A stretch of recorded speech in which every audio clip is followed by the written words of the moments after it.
The word samsara does not mean family. It just means cyclical.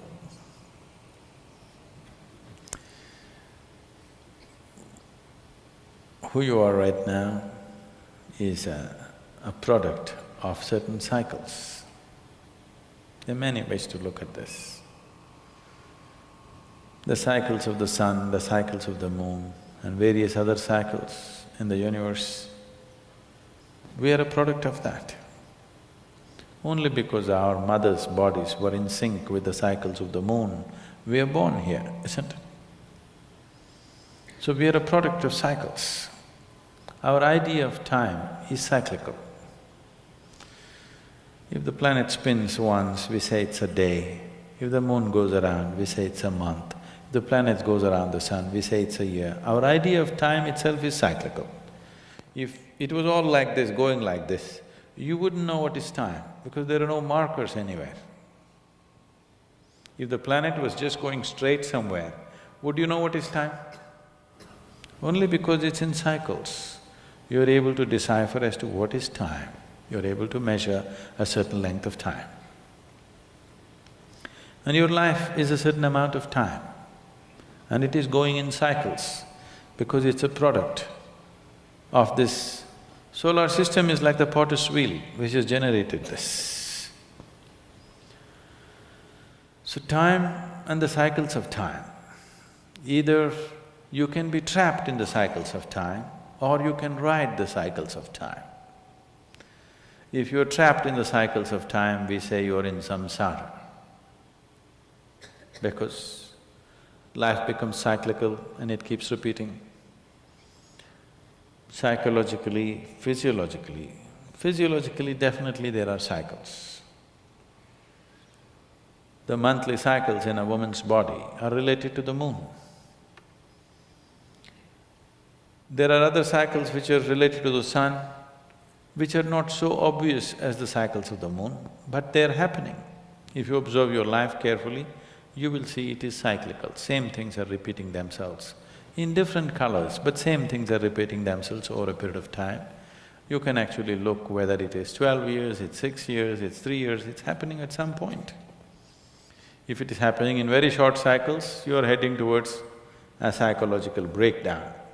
If it's happening in long enough cycles, you're just suffering boredom.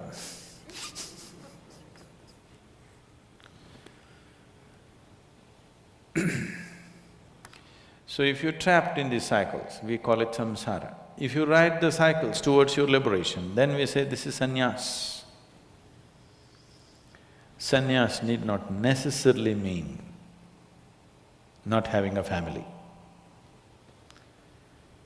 Samsara need not necessarily mean that you have a family. You can be a sannyasi and still be in a samsara of your own. You need not be married. By yourself, you could be wrangled up by yourself. If you get married, extra help you get.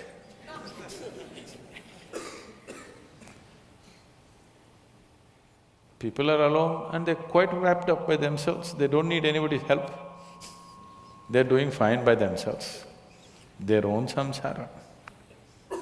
Is it happening or no? Single people are in their own samsara or no? They're into their own chakkar going on.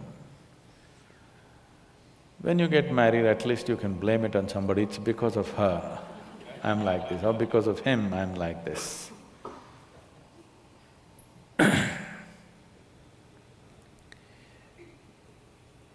So these words have gotten related to certain aspects of life because generally it's believed that you can be trapped in samsara only when you have a family.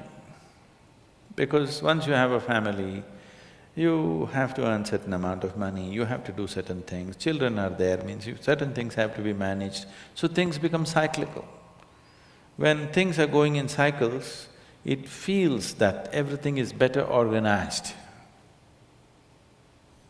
If it was not going in cycles, every day is a new day. With children around you, every day new day, you can't deal with it. It's better it is happening in some system. So you will aspire for a cycle. You will not want new things to be happening every day. You want some order, you want some expected things to happen. Surprises look like disasters. This happened one day. Shankaran Pillai was going home. And suddenly he thought, he's done nothing for his wife in the last few years. So, he bought a huge bunch of red roses and went home and knocked on the door. And when she opened the door, with a big grin on his face, he tried to give the roses to her. She just blew up. She just blew away and she said, "You fool, you know since morning the tap has been leaking, the dog has been sick, and the children had a food fight, I've been cleaning the whole place, and now you have the courage to get drunk and come home?"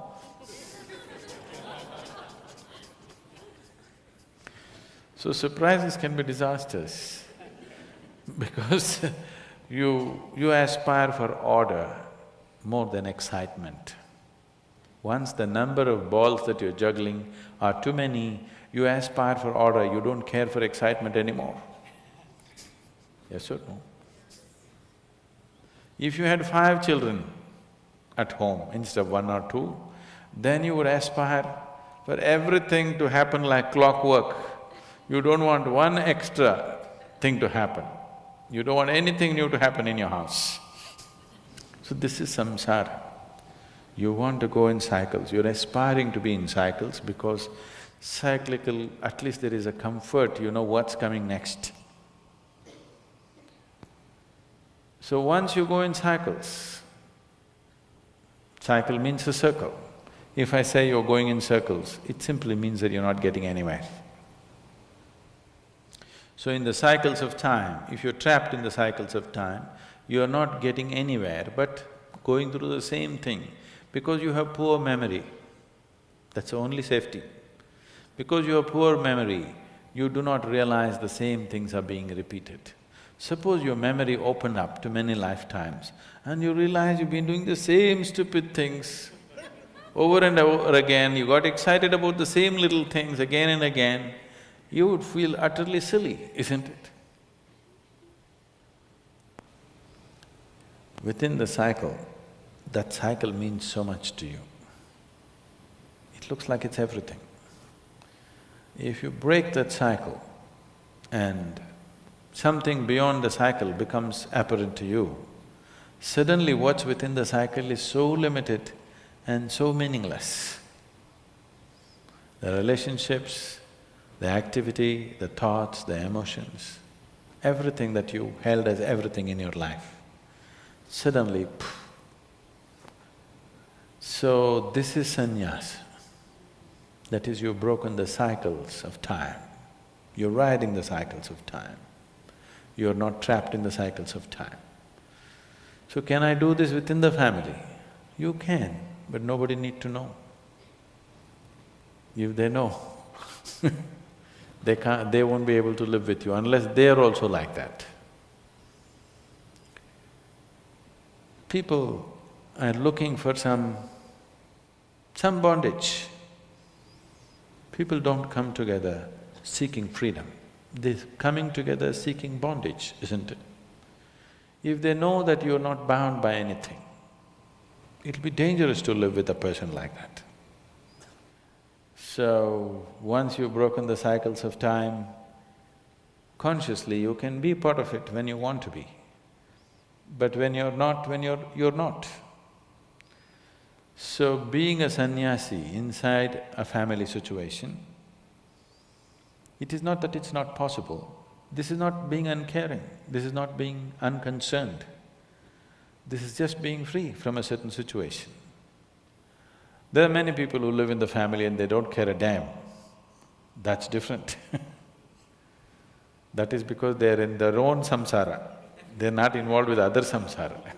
They're in a smaller cycle of their own. Being absolutely involved and not being entangled, that is the way to freedom. That is the way to liberation. If you're not involved, you may be just uncaring. You will be in your own small chakkar of your own. You will see people who seem to be not involved in anything around them. Little things about themselves are very important for them. If you disturb that, they'll go crazy. Yes? Have you seen this? They don't care if whatever the family, but their coffee must be right. Coffee doesn't come, they'll go crazy. So they'll have smaller cycles. So being a sannyasi within a family situation, it is not that it's not possible, it's a bigger challenge. If you're a sannyasi by yourself, nobody around you, it's a lesser challenge because you don't have to carry anything with you. When Gautama, the Buddha, was asked, is it good to walk in company or alone? He's a very brutal man. He said, it's better to walk alone than to walk with a fool. He's saying, who else will marry you? You're not getting me. Who else will marry you? Unless he is a fool, why will he be with you? Better to walk alone than to walk with a fool.